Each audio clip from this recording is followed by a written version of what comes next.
2 students were shot, including one named Matthew, who bravely confronted the assailant and undoubtedly saved lives that day. We're so grateful both students recovered from critical condition, but this will leave physical and emotional pain for the rest of their lives. Following the horrific event of this day, Sheriff Reggie Marinelli pulled together an emergency meeting alongside Jefferson County elected officials to be briefed by law enforcement as well as the FBI. As we worked together to figure out what happened and what we could do to prevent a tragedy like this from occurring in the future, a devastating and glaring policy failure came to light. The gunman had posted deeply disturbing and violent content on TikTok months before the shooting occurred, and the ADL flagged this highly concerning profile in New York with the FBI. The FBI then had to go through multiple steps, waiting for weeks before they were ever even able to get the IP address to eventually confirm the identity of the shooter. Tragically, that identity wasn't revealed until after the shooting, nearly 2 months later, preventing our law enforcement from intervening and being able to stop this from ever happening.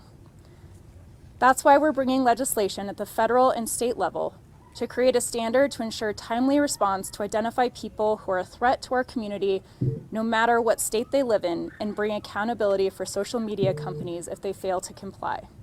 We need this now more than ever, as we see an exponential increase in the radicalization of our kids online with easy access to firearms, which can be a lethal combination without the tools necessary to intervene. While this is a complicated issue that won't be solved with just one bill, we know that this is the most urgent action needed. This legislation could have prevented the devastating event on September 10th. This legislation could have ensured that the victims were never forced to fight for their lives or live with the lifelong challenges from that day. And this legislation could have prevented the emotional turmoil felt by the entire community. So I want to thank everyone here for their partnership, as well as the parents and students for speaking up and being involved to take a tragedy like this to protect others from going through it themselves. I'll now turn it over to State Representative Tammy Story to discuss what she's doing at the state level.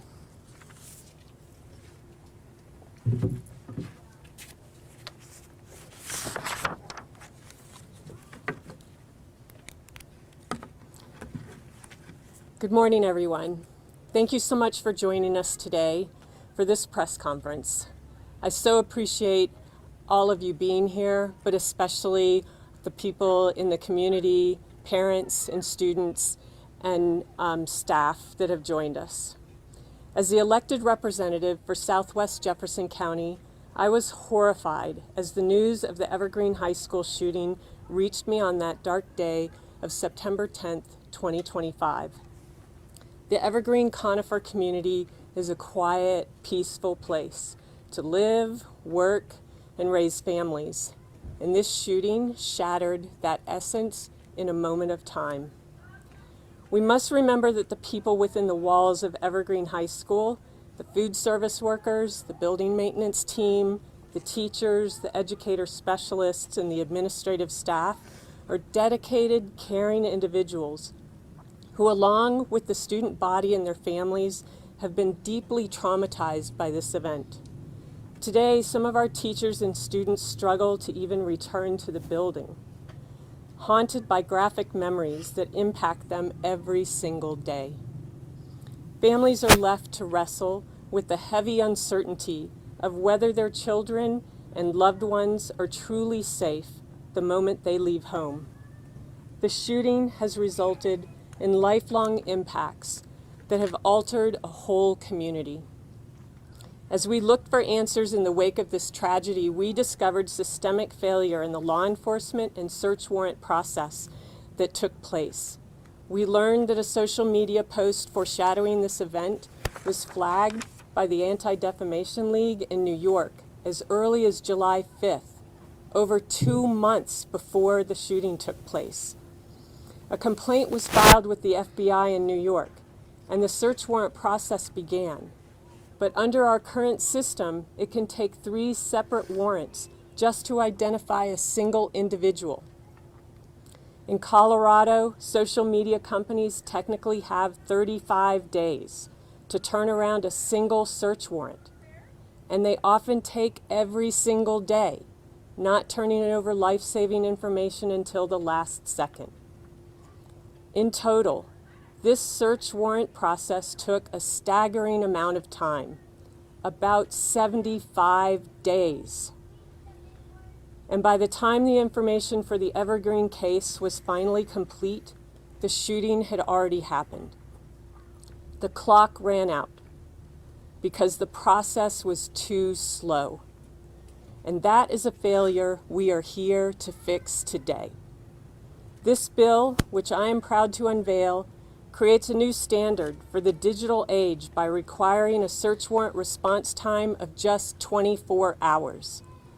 By mandating this 24-hour turnaround, we are bringing the legal process into alignment with the real-time speed of the internet and ensuring that law enforcement can act while a threat is still preventable, rather than investigating a tragedy after the fact. Additionally, this legislation also establishes a duty to report. This means that a platform receives a notice that a user has knowingly posted content that threatens imminent and specific harm to themselves or others, expresses a specific intention to commit a crime, or attempts to entice another individual to commit a crime. The operator must report that information to local law enforcement within 24 hours. This will provide our officers with a real opportunity to disrupt a plan before it turns into a tragedy. I am proud to bring this policy forward along with working with Congressman Brittany Pedersen on a federal policy that somewhat parallels. In drafting this legislation, we have engaged with a number of stakeholders across the spectrum who have provided crucial input in the drafting process and have been intentional about protecting our fundamental liberties and ensuring we do not violate First Amendment rights. This bill does not ask companies to remove posts or shut down websites. It simply demands that when a specific imminent threat is identified, the information moves fast enough to save lives. We are ending the 75-day delays and the 35-day wait periods. We are choosing to prioritize the safety of our students and teachers over the administrative convenience of billion-dollar corporations. We owe the people of Evergreen nothing less. Thank you so much. And now I would like to introduce Sheriff Reggie Marinelli, who will speak to you next.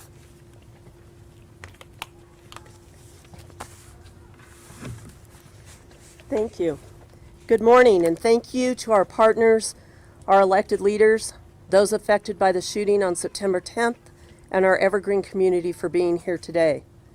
We have with us some of our members and faculty who are most impacted by this tragedy.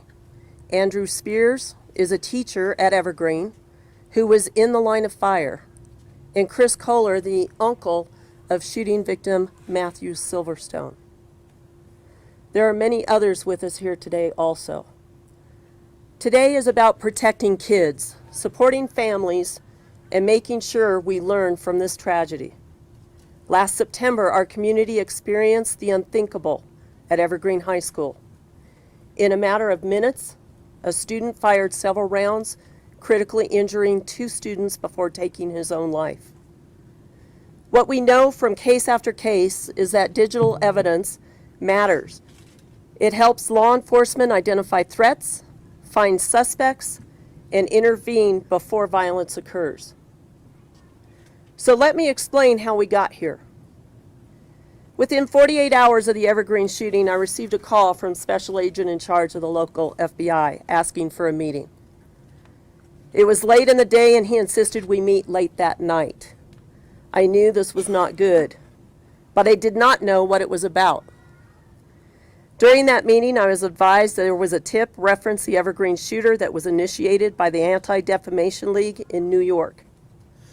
They turned that tip over to the FBI on July 5th, again in New York. The FBI acted on that tip and requested a search warrant for the IP address of the person making the threats.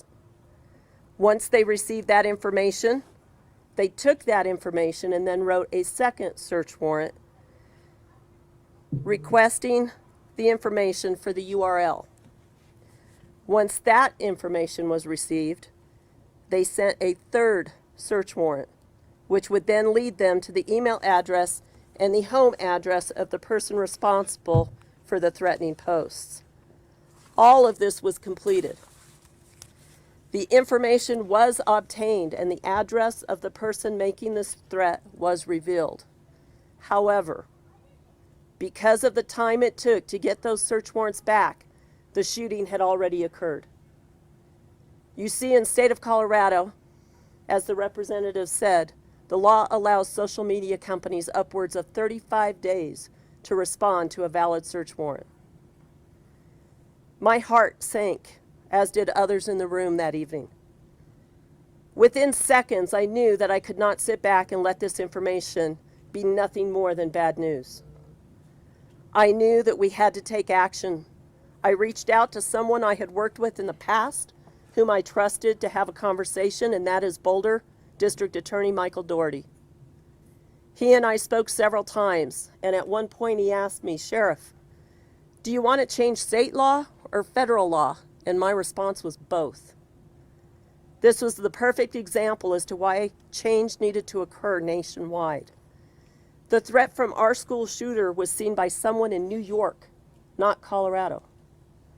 That is when the contacts were made to local lawmakers that represented the area of Evergreen High School, Representative Story and Senator Cutter.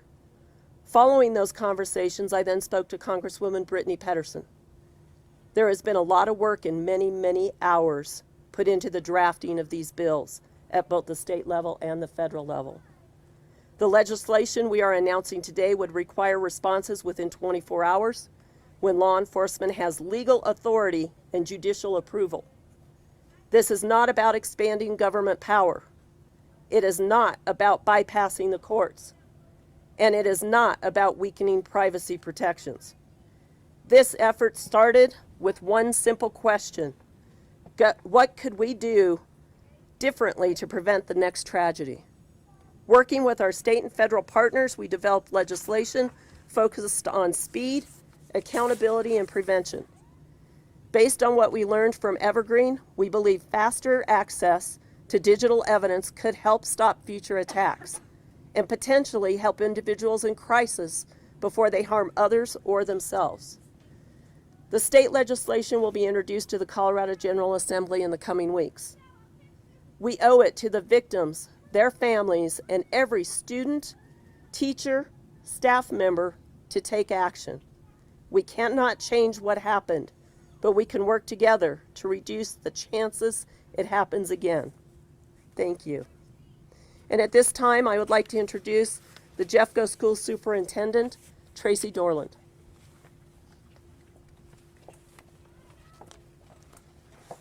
Thank you, Sheriff Marinelli. First, I want to acknowledge the conclusion of the Jefferson County Sheriff's Office investigation into the shooting at Evergreen High School. I want to thank the sheriff and her team for their diligent, thorough, and professional work throughout the investigation. And Sheriff Marinelli, you truly have an exceptional Victims Services Unit. They have been a wonderful, caring resource for our Evergreen community through this tragedy. And while we are so fortunate to have top-notch county law enforcement team as our partner in facing the terrible events that happened at Evergreen High School on September 10th, ideally, Jeffco and no school district would have to contend with a school shooting. Ideally, every threat would be neutralized before it becomes real, before it impacts the lives of hundreds of students and teachers and families in a community, before it becomes part of a community's history. I'm proud to stand here today, side by side with our local and national legislators who have chosen to take action, to do something to make our schools and our communities safer. I believe the legislation you are proposing will make a difference. And now I have the honor of handing the microphone to a member of our Evergreen High School staff. Julie Bolding, school psychologist, is to speak next. Before coming here today, I stopped in at Evergreen High School to say hello. And I want to close by thanking an incredible staff of adults who were heroes on September 10th. And I want to thank everyone who has supported the school this year. I'd also like to share an important reminder that all of us continue to play a vital role in the long journey of healing ahead for our Evergreen community. Thank you.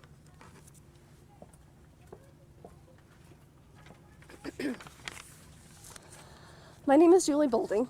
I'm a school psychologist at Evergreen High School, and I'd like to talk a little bit about my experience during the shooting at Evergreen High. But first I want to share that this is actually my third shooting. The first was my first year of teaching in 1990 at Zia Middle School in Las Cruces, New Mexico. There was a gang-related love triangle situation, and the student was shot point blank in the chest in the courtyard before school one morning. Miraculously, the boy didn't die. The handgun had been in my classroom the day before the shooting. My second shooting was my first year as a school psychologist. I was the first responder at Columbine High School. I was at the evacuation site, Leawood Elementary School, and I supported students as they were evacuated from the bus, and they got off the bus with blood splatters all over their shirts.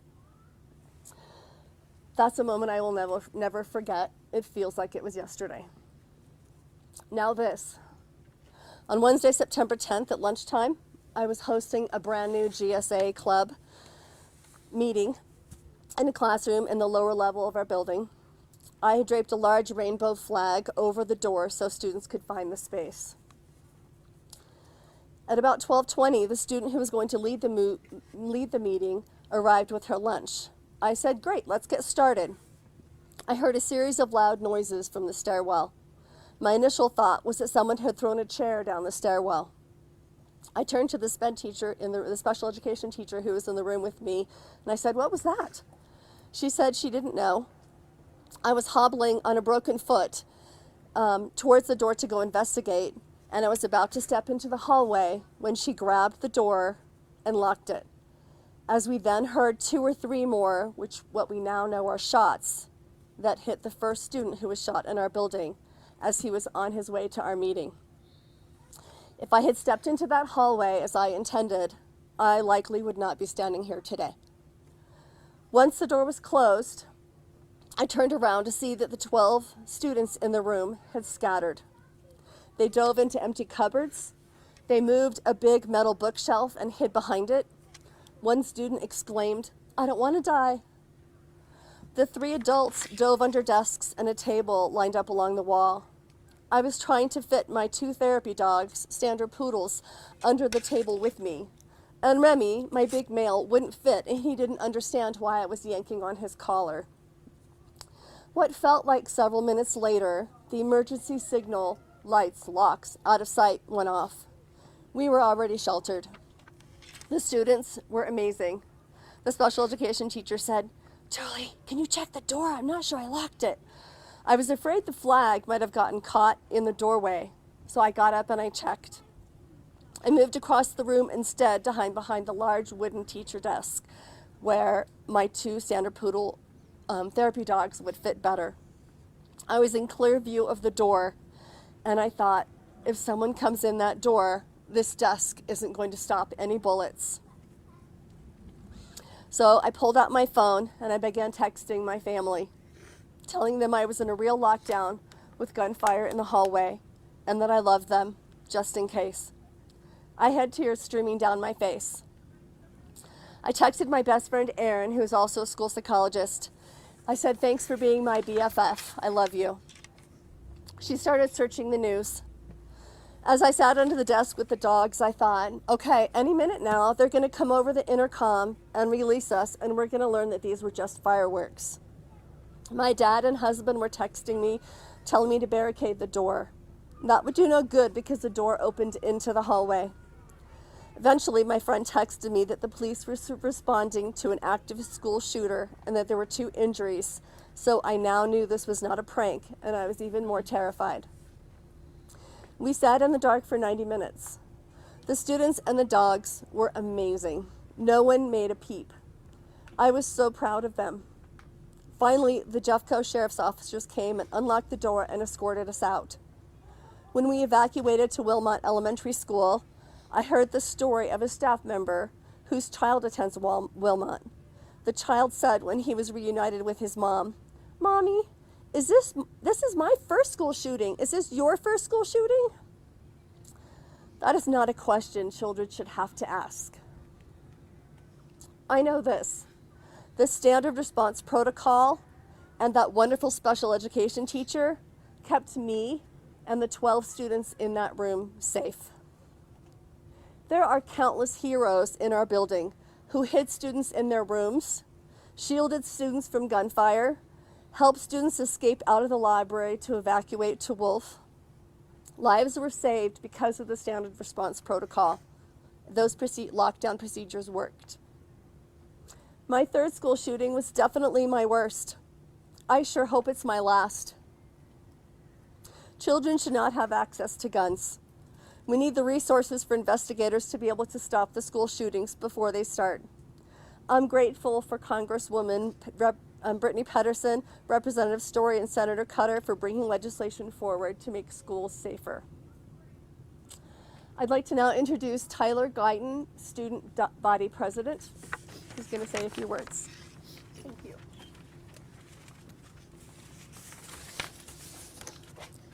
Hello, my name is Tyler Guyton. I'm a senior and I'm the co-student body president at Evergreen High School. Before I begin, I'd like to thank Representative Story, Senator Cutter, and Congresswoman Pedersen for working so diligently on behalf of not only Evergreen students, but all students in Colorado. I'd also like to recognize Sheriff Marinelli's leadership, enthusiasm, and passion for making bold changes in our state. On September the 8th, I sat in a coffee shop 1 mile away from here with an old mentor. For 4 hours, we talked about societal and political issues that we were passionate about. At one point, he asked me, "Tyler, if money, if policy were no object, what would you want to change?" I said, "Well, violence in schools, of course. It scares me, and I don't know what to do about it." Although we had a differing belief in policy, we both shared a common ground that was rooted in an anxiety for our community and an affliction for the communities that had come before us. Tragically, 48 hours later, we became that community.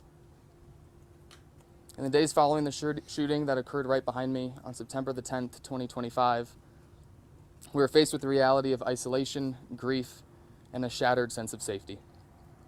In the weeks following this incident, we returned to learning, many of us wondering where were we going to go, what we were going to do if it happened again. Our tiny little mountain town that was once defined by brisk morning walks around our lake and elk blocking traffic in the mornings on the way to school now had a weight that came with the word Evergreen. One thing that struck me has been the prolonged effect this has had on us. While today many students are truly thriving, I still sit with friends into the late hours of the night who fear sleep because when they close their eyes, the nightmares return. Many of us still struggle to focus in class. Several of us leap when a notebook drops to the floor or a door slams. Simply said, it's been a difficult year. And while none of us can regain our innocence or our childhood, there's something that gives me hope. We've witnessed something truly special. A community that has come together and rallied to support us. From hundreds of thousands of dollars raised in support of recovery, to parent volunteers volunteering on behalf of students and faculty, to amazing students and staff that have been there for each other. The only way that we've gotten through this is through unity as one community. It is in that same spirit of unity that we propose this legislation today. This legislation will save lives. Over the past several months, I found myself wondering, what could we have done different? How could we prevent the next one? How can we save lives? And while there's many pieces to that puzzle, here's an answer. Let us together in unity support legislation that will allow law enforcement agencies to halt volatile situations from becoming violent. While some members of our society seek to prey on the vulnerable and take advantage of young people, I ask you to help us to commit to proactiveness. We at Evergreen, we've had to learn what it means to be Evergreen strong. And while we've had an amazing community that has rallied behind us, no community, and certainly no kid, should have to endure the type of pain, hate, and loss that we have. I hope we choose this as a priority for us, because there is no greater power than a community coming together through unity and realizing what it truly cares about. Thank you.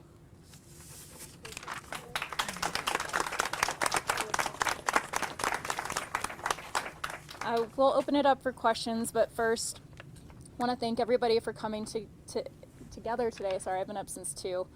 And to the amazing community members who are standing here today, including the students who are taking tragedy and putting it into action. If you want to join me up here, for everybody who came to speak, to answer any questions, raise your hand if you have any, and Meg will call on you. Nick? Congressman and Representative, how have negotiations gone with the social media companies so far, and do you expect any hostility from them as your legislation is moving forward? Unfortunately, there's been significant pushback from social media companies in general for any accountability, but we did reach out to TikTok to get some guiding recommendations on what we should do to make it more workable for them if this was implemented. So at the federal level, it's up to 72 hours, and if it's too much of a case to take on within that time, there's a process to extend it for another 7 days. So 72 hours to 7 days. But they would have to prove it. And we know that if we have this timeline in place, that they would absolutely work to meet the moment. And if they didn't, we also at the federal level would have a right of action so that you could actually sue them if they were not responsive. Do you want to answer any of that with the social media companies? Sure. Thank you for the question. We have just recently gotten our bill to a pretty good place where we feel we are preparing to sit down with the social media companies and have this discussion. But my understanding is in a bill from the previous session, that there was an element of search warrant response time in that, and that was of no consequence relative to what was in the bill. And so I'm hoping we can stay there with the recognition that in this day, with the technical expertise that is out there, that acquiring the information from search warrants should not be a significant problem or challenge.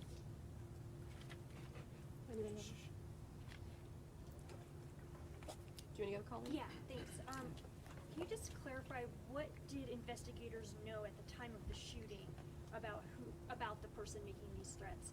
And when was the physical address of this suspect discovered? At the time of the shooting and upon its completion, law enforcement knew none of that information, including the FBI.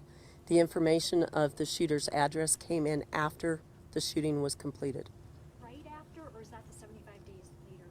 Right after. They had already started the process on July 5th, and the information came in hours after the shooting had completed. Sheriff, along those lines, the initial information put out by the sheriff's office was that the student was radicalized online. In the investigation, at least what was released publicly, there wasn't any mention of that. Could you explain a little bit more about that shooter being radicalized online and what you meant by that in the initial? That's a statement that was put out by the FBI. The radicalization, there are a lot of things that can fall under that category. It's unfortunate we cannot talk to the shooter. He is deceased. So I cannot tell you exactly how he was radicalized because he can't tell us that. He did not leave any kind of a manifesto, any kind of a diary. So the only way to really get to the thick of things as to what he was thinking and why he was thinking that and how he came to be thinking that would have had to have come from him. I know that his parents did not talk to you during the investigation. How difficult was that on your part in trying to push forward the investigation? And was there ever any evidence that his parents had seen those Facebook or had seen those social media posts about him potentially carrying out what happened? I'll take your questions backwards. There was no evidence that the parents had any indication whatsoever that he was getting ready to do what he did. What was the first part of your question? If when related to the parents, how difficult was it to do this investigation if they did not talk? I will tell you, in a perfect world, even writing, drafting this bill for legislation, it would have been ideal to have those parents talk to us. It would have been ideal to have them talk to us during the investigation. Unfortunately, they chose not to. That's a decision only they can make. We cannot force them to speak to us. I would still love for the opportunity for my staff to speak with them if they were willing to come forward and do so. But I think it would be amazing if we were to be able to write a law such as what Congresswoman Pedersen and Senator Cutter and Representative Story and I have done. It would be amazing to have that aspect also fulfilled in being able to understand things to write this bill. But again, we don't have that opportunity because the parents are not willing to speak to us. Could I refine that question too, Sheriff, just for a moment? You said there was no indication of any action being taken, I believe, but was there any indication that they had any knowledge of in visiting these extremist websites or looking at this online content that was sent here? I have no indication that the parents had any idea of what he was doing. And one more on that, I assume you executed the search warrant at the house. He had tactical gear with extremist symbols on it, the ADL said. Did you find that? And do you believe the parents knew that that was in his possession? Again, I don't have any indications as to what the parents were aware of. And can I say, in terms of the radicalization of kids and what he was participating in, I met with ADL to go over the profiles, what they were watching with him and what he was posting, the graphic videos. He was basically saying what he was going to do and what he was posting on TikTok. And so he was part of a network where they would post terrible, horrific videos of people dying or their plots to actually go through with these. And the fact that we don't have the support for the FBI to actually investigate the exponential increase in profiles that are flagged for them, on top of the limitations that they have for the time that they're forced to wait, has obviously had a huge impact here, and this is such a critical step in addressing that. Yeah, but what does that scenario look like? I mean, consider me ignorant, but you get the information back faster within 24 hours. What are the next steps? I mean, what legally can you do other than just say this person posted certain things online? If we have probable cause that somebody is about to commit a crime, then we can go in and look for anything that they have done to plan and prepare to commit that crime. Okay, so at that point, when it's someone underage, just going in, also getting with the parents if they're communicating and trying to, bolster the child with, I don't know, therapists or something like Absolutely. that. And also, if it's made aware that an underage person has a gun, then they would be able to do a household ERPO. So they would have been able to pursue an ERPO to retrieve the weapons. Gotcha. Thank you. Oh, and when you did, hours later after the shooting, when the address of this suspect was found, what happened then?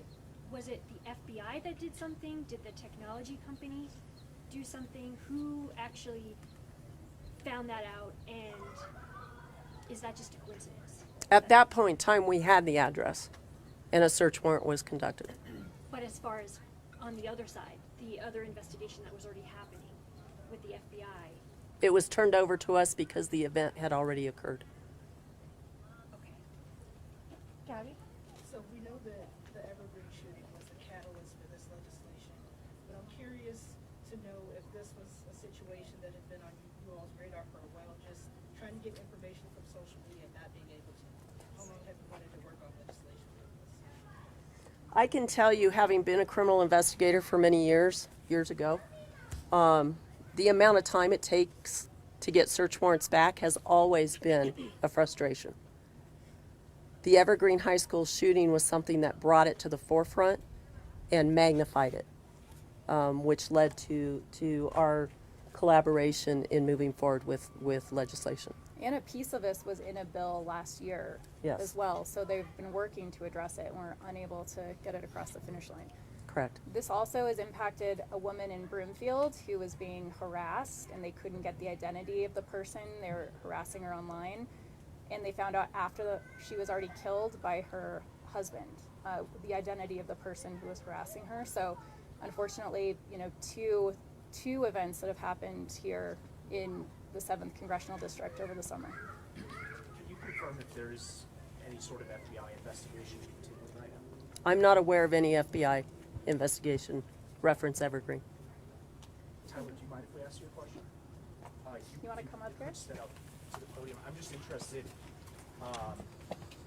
obviously the worst nightmare of a year for any student in any high school. Can you try to put in perspective and words of what it means to now be standing, a couple hundred feet away from your school with state legislature, state legislators, Congresswoman Pedersen being here, and does this, in a sense, empower you to move past the shooting, forward from the shooting, and say we are making a difference for others around the country? Absolutely. I mean, every time this happens, we give our thoughts and prayers, but not a lot of policy. It's not just a Colorado issue. It's not just a Jeffco issue. We're the only developed country in the world that has this problem. And of course, like I said earlier, there's many pieces to that puzzle, but this is my home. I've born and raised here. I played on that playground behind us when I was a little kid. This is my school. This is my community. It's sad that it took this for us to do something about it, but I'm so grateful for all of these people that have stepped up in huge ways, and the many students and faculty that aren't here that have still really stepped up in amazing ways. So, yeah. For the representatives and for Sheriff Marinelli, if these modifications had been in place on July 5th when the incident began in New York, what kind of time frame would we be looking at for resolution of the investigation and finding out the shooter's identity? Had this been in place July 5th, when the tip came in from the Anti-Defamation League, the FBI would have still been the ones who would have done the initial search warrants. Once the address was known in Jefferson County, Colorado, the FBI would have been in contact with us, and they would have worked in collaboration with us to go into that home and start to take action. And so, had this been in place, again, 24 hours to the full week, had it gone to a full week, we would have been able to be in place and taking action, I would say, before the end of July. Congresswoman, maybe I missed this, but do you have bipartisan support here on this? And number two, the Communications Decency Act of 1996, which some might say is ironically titled, allows internet providers to share third-party content without any responsibility for that. Should that be changed as well? Well, I think there's a lot of things that we need to work on changing to bring accountability for social media companies. It's something we worked on with the ways in which we're able to sell and distribute, pills, and kids were dying of fentanyl during the pandemic. There's huge implications for the lack of accountability, and these social media companies know that this is happening, and they fail to do anything about it because they don't want to bring any liability. So we absolutely need to change that. In terms of bipartisan support, I'm continuing to work alongside my Republican colleagues here in Colorado to hopefully get their support and adding their names on the bill and moving this through the Senate. This is something that I think that we can all get behind, no matter what your perspective is on gun rights and some of the other proposals that I think are important. And if I may, one more. The ADL said that this website, Watch People Die, has been a source of ignition for 3 different mass shooters. Can you talk about your feelings about these websites that are providing content like this, and maybe the sheriff as well, about the seriousness of that content, and should we do something about the content itself and its existence for people under 21 or in any other manner? I mean, it is, when I was sitting down going through piece by piece what happened, how they flagged this profile, the website that they utilize, what people post, and then also other tragic shootings that have happened that were associated with these profiles. It is absolutely reprehensible that in our country we have not done more to address this. The fact that that this website is even being hosted without any liability and bringing, this is about extremism and radicalizing kids, and with easy access to weapons, it unfortunately can be a lethal combo. So absolutely need to do something about this. We need bipartisan support to actually get this done. And we need more than a state-by-state policy. We need federal guidance and federal legislation. I would just add to that question and others that the policy here in the state obviously is only going to apply to the state of Colorado. And the situation that unfolded regarding the Evergreen High School shooting involved New York. And obviously our policy in Colorado is not going to impact what happens in New York, and that's why the federal policy is also imperative. But there could be situations that occur here where a similar action is taken by an entity, an organization that notifies the FBI, CBI, local law enforcement of a concerning post. And in those cases, when it happens to be all in state, this policy is going to matter here in Colorado.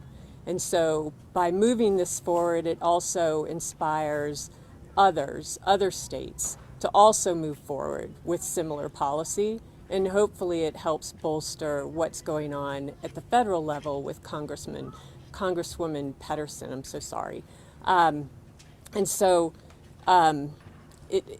The radicalization piece was discussed regarding the current policy that we're going to unveil in Colorado, but it was a much bigger bite at the apple, and being able to pass what we are bringing forward was important enough to move forward with that this year while we continue to work on the other piece that includes radicalization. So I don't think we're done, but this is a good step forward to help protect lives and save communities from the immense amount of trauma that has been described today. And this is even just the tip of the iceberg of the stories of horror regarding the Evergreen High School shooting. I've heard from some parents of students who feel disappointed that there isn't a form of responsibility from the parents of the shooter. Is there legislation you guys are looking at to kind of address what happens when a child has access to these weapons? I think that's also, thank you for asking the question, I think that's also a topic of discussion. I mean, certainly we would all appreciate having heard from the parents and what their thoughts were, what they knew, what they came to know. All of that information is really important. But the work that we're doing on this bill has nothing to do with the investigative report. We started this back in October without any information of the investigative report because this piece is so important. So yes, I think it's important that parents be aware of what's going on in their minor children's, lives. And there needs to be some responsibility in that realm as parents. But we can't address that right now with this situation. Representative, the warrant provision was in a bill that the governor vetoed last year. You mentioned that it didn't sound like that was a sticking point, but have you had conversations with the governor's office? There has been an initial discussion with the governor's office, and now that we have the bill in a better place, we will continue.